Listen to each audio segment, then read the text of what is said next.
This is the Lone Crater YouTube. We hope this video helps. You start by preventing auto-deletion. Open Messages, find the audio bubble, and long press it. Tap Save to keep a permanent copy. This moves it out of the ephemeral message system. Once done, confirm the file appears in voice memos or files. Saving here ensures messages won't purge it after 2 minutes. Make sure to act before the message expires. Why?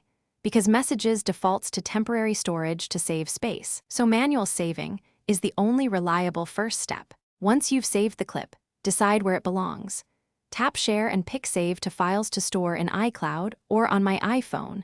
This preserves metadata and syncs across devices. Alternatively, choose Save to Voice Memos for immediate playback and simple trimming. Voice Memos keeps a high-quality copy within Apple's ecosystem. Make sure to rename the file and add folder or tag context so you can find it later. This matters because unlabeled audio becomes hard to locate. To finalize, create redundancy. AirDrop or transfer the file to your Mac, or ensure it lives in iCloud backup so accidental deletions won't cost you the clip. Once you've backed up, verify iCloud settings and run a quick test by playing the saved file.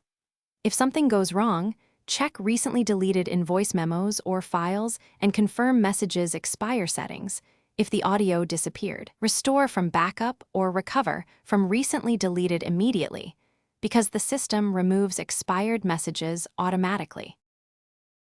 Thanks for watching. Consider subscribing if we helped you.